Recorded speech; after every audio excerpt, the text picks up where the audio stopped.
आपकी राजनीति की शुरुआत कब और कहाँ से हुई? मेरी राजनीतिक शुरुआत गांव से हुई थी और सबसे पहला ग्राम प्रधान बनने का, ग्राम पंचायत का मैं प्रधान बना था। ने दावेदारी की गोवर्धन विधानसभा से, तो ऐसा क्या रहा कि मौका नहीं मिल पाया कभी? जनता ने खूब साथ दिया था, लेकिन 2022 की अगर बात करते हैं तो उस टाइम पे देश के प्रधानमंत्री माननीय मोदी जी और प्रदेश के मुख्यमंत्री माननीय योगी जी के विशेषकर नाम बीजेपी से भी ऊपर उठकर उन दोनों की नाम की लहर, तो उस लहर में प्रदेश स्तर पर और देश के स्तर पर बहुत बड़ा एक तूफान बना हुआ था। जिलाध्यक्ष बनने के बाद लगातार अभी भी आपकी चुनाव लड़ने की इच्छा बरकरार है?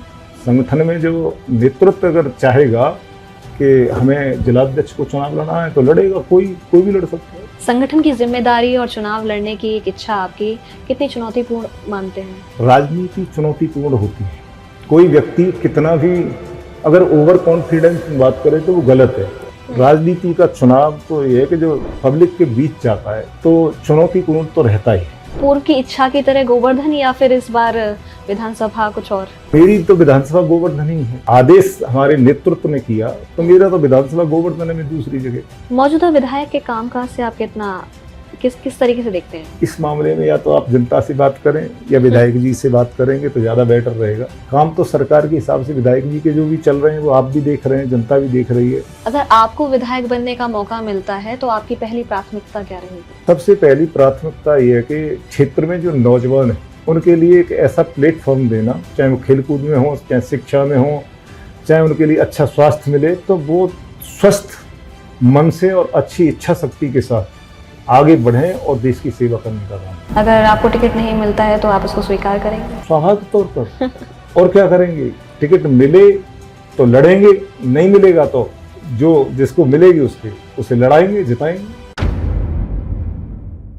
नमस्कार, मैं शिवांगी चौधरी, आप देख रहे हैं हिंदुस्तान तहलका। देखिए, उत्तर प्रदेश में 2027 विधानसभा चुनाव को लेकर सियासी हलचल तेज हो गई है। इसी बीच राष्ट्रीय लोक दल ने संगठन को मजबूत करने के लिए जिलाध्यक्ष बनाए हैं प्रीतम सिंह जी को। बहुत बहुत शुभकामनाएं प्रीतम सिंह जी। बहुत बहुत धन्यवाद। जिस तरीके से संगठन को मजबूत करने के लिए आरएलडी ने आपको चुना है जिलाध्यक्ष के बतौर जिलाध्यक्ष, किस तरीके से क्या कुछ प्राथमिकताएं रहने वाली हैं 2027 विधानसभा चुनाव को लेकर आपकी?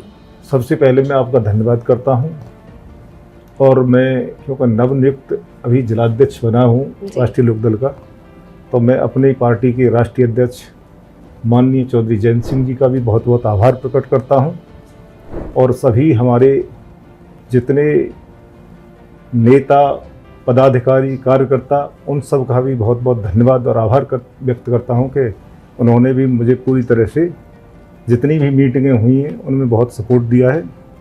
रही बात 2027 की, उसके लिए हम पूरी तरह से तैयारी कर रहे हैं और पूरी तरह से तैयार हैं, पूरी मजबूती के साथ, क्योंकि राष्ट्रीय लोकदल और भारतीय जनता पार्टी दोनों का गठबंधन है, तो दोनों एनडीए का हम हिस्सा हैं। तो हम एनडीए के साथ राष्ट्रीय लोकदल और भारतीय जनता पार्टी मिलकर चुनाव लड़ेंगे और पूरी मजबूती के साथ 2027 में चुनाव लड़ाएंगे। क्या क्या अहम प्राथमिकताएं क्या क्या रहेंगी आपकी?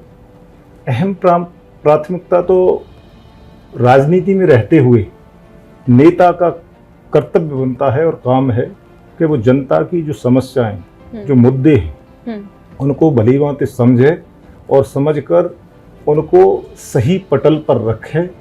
जैसे विधानसभा में चुना जाता है तो वो विधानसभा में पूरे अपने क्षेत्र की जितनी ज़रूरतें, समस्याएं, चाहे वो किसानों की हों, नौजवानों की हों, गांव की हों, गरीब की हों, क्षेत्र की, चाहे शिक्षा की हो, स्वास्थ्य की हो, सड़क की हो, बिजली की, पानी की या सिंचाई की, तो ये सारी जो समस्याएं उनका समाधान करने के लिए और अपनी बात को, जो किसानों की बात को अपने माध्यम से और पटल पर विधानसभा में पूरी मजबूती के साथ रख के और क्षेत्र की समस्याओं का समाधान और क्षेत्र का विकास कराने के। आपको जनता प्रीतम सिंह प्रमुख के नाम से जानती है, आप प्रधानी भी की है, आप प्रमुख भी रहे हैं और साथ ही गोवर्धन विधानसभा से लगातार दावेदारी भी आपने की है। तो इस बार भी क्या आप विधानसभा चुनावों में अपनी दावेदारी कर रहे हैं? वो टाइटल एक बन जाता है कि मैं बहुत कम आयु का प्रधान, पहले सन 95 में 21 साल का प्रधान बना था, फिर 2000 में दोबारा प्रधान बना, 2005 में मेरी माँ, महिला सीट थी, मेरी माँ चुनी गई प्रधान, फिर 2010 में माँ ब्लॉक प्रमुख बनी। फिर 2012 का मैंने इलेक्शन लड़ा था विधानसभा का। फिर 2021 में ब्लॉक प्रमुख भाई, छोटे भाई रहे। उसके बाद 2022 का चुनाव मैंने आरएलडी से बहुत मजबूती के साथ चुनाव लड़ा था। तो मैं प्रमुख तो मैं रहा नहीं हूँ, लेकिन मेरी माँ और मेरे भाई की वजह से जो टाइटल बन गया है प्रमुख का, तो प्रमुख शब्द जुड़ा हुआ है। कोई प्रधान कहता है, कोई प्रमुख कहता है।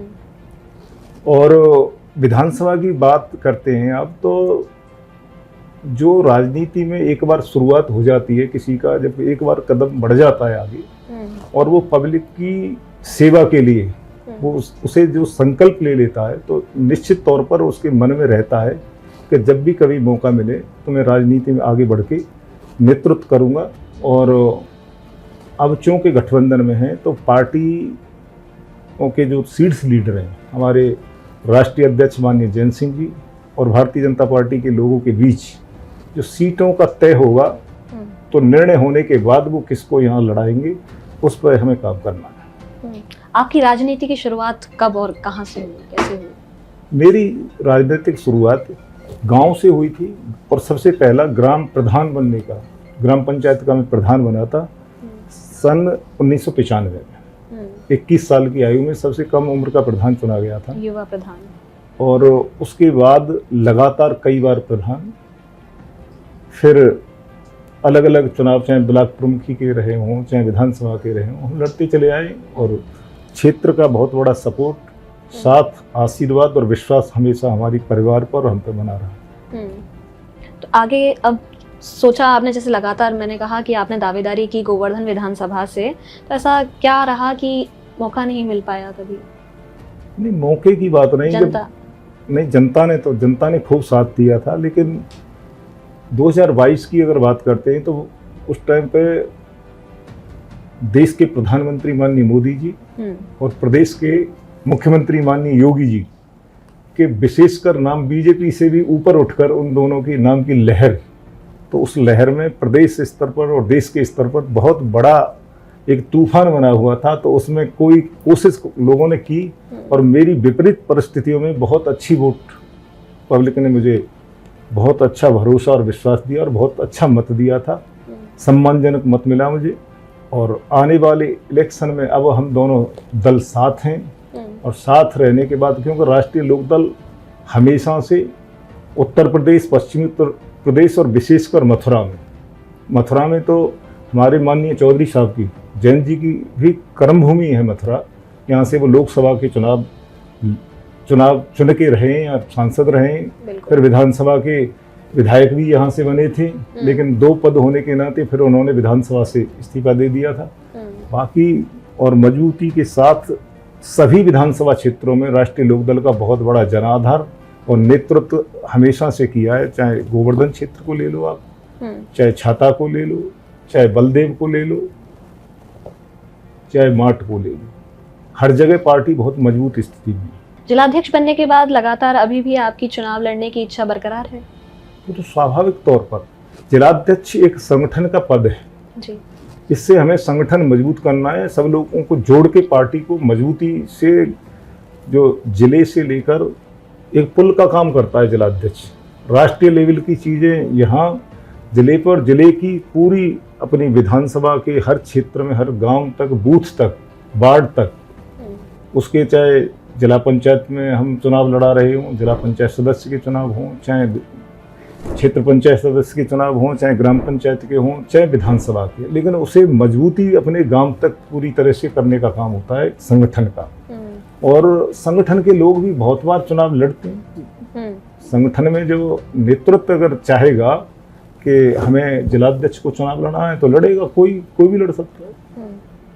संगठन की जिम्मेदारी और चुनाव लड़ने की एक इच्छा आपकी कितनी चुनौतीपूर्ण मानते हैं? राजनीति चुनौतीपूर्ण होती है। कोई व्यक्ति कितना भी अगर ओवर कॉन्फिडेंस बात करे तो वो गलत है। राजनीति का चुनाव तो ये है कि जो पब्लिक के बीच जाता है तो चुनौतीपूर्ण तो रहता ही है, और संघर्ष करता है, अपनी बात को रखता है, पब्लिक की बात को सुनता है, और पब्लिक फिर उस पर भरोसा करके फिर आगे अपना मत देती है। हम्म, और मतदाता तो ऐसे है जैसे देश में किसान का, अन्नदाता का स्थान सर्वोपरि है, उसी तरह से लोकतंत्र में मतदाता का स्थान सर्वोपरि है। एक एक अमूल्य मत है। अब तो वो व्यक्ति की देखता है कि किस तरह के व्यक्ति का व्यवहार कैसा है, इसके विचार कैसे हैं, इसका आत्मबल इसके अंदर कैसा है, ये लोगों की बातों को किस तरह से सुनेगा, क्षेत्र का कैसा विकास कराएगा और हमें कैसा सम्मान मिलेगा। तो ये चीज़ों को पब्लिक समझती है, फिर वो चुनने का काम। पूर्व की इच्छा की तरह गोवर्धन या फिर इस बार विधानसभा कुछ और? तो मेरी तो विधानसभा गोवर्धन ही है। अगर मुझे आदेश हमारे नेतृत्व ने किया तो मेरा तो विधानसभा गोवर्धन में दूसरी जगह पर। मुद्दा क्या है वहां पर इस समय? मुद्दा तो पहले से चले आ रहे हैं, कुछ मुद्दे सॉल्व हुए, सरकार काम भी कर रही है। बहुत सारे मुद्दे थे और कुछ चीज़ें रह गई हैं, अधूरी हैं कि वो आगे करनी है। और विकास एक सतत प्रक्रिया भी होती है कि हम धीरे धीरे करके, क्योंकि वो लंबे टाइम में ये चीज़ें पूरी हो पाती हैं। लेकिन बहुत सारे काम अच्छे चल रहे हैं कि रोड कनेक्टिविटी अच्छी बनाई है सरकार ने। किसानों के लिए सिंचाई की व्यवस्था सुचारू रूप से, जो नहर और नाले बम्बे, इनकी खुदाई सफाई अच्छी कराई है। पानी की निकासी के लिए नाले सही कराएं।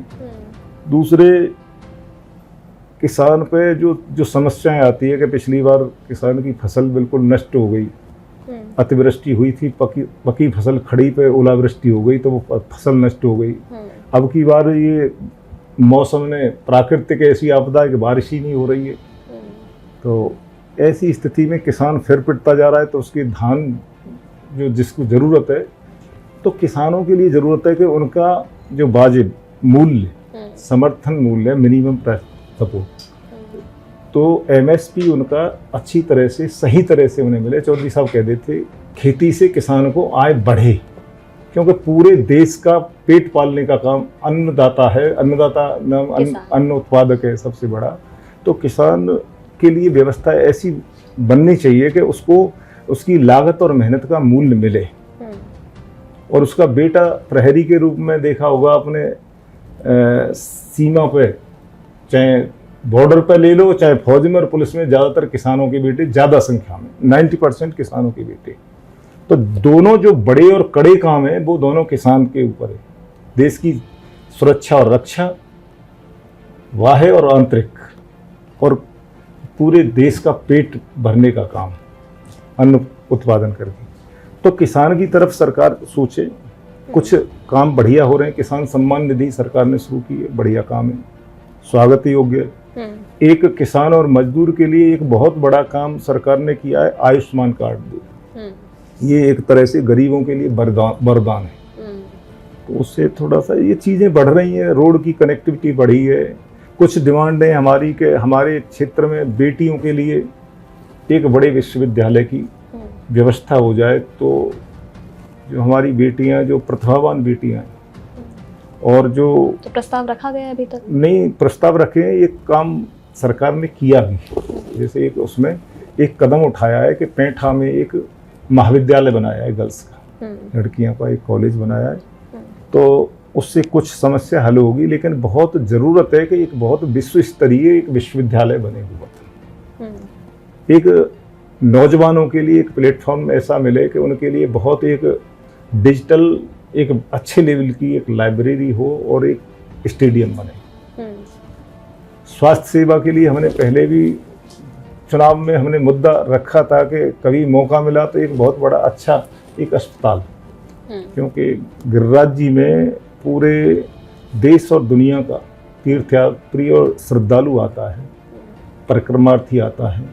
ये व्रत 84 कोस का परिक्रमा भी पड़ता है गोवर्धन में, ज़्यादा अधिकांश क्षेत्र आता है, और गिरिराज जी की परिक्रमा।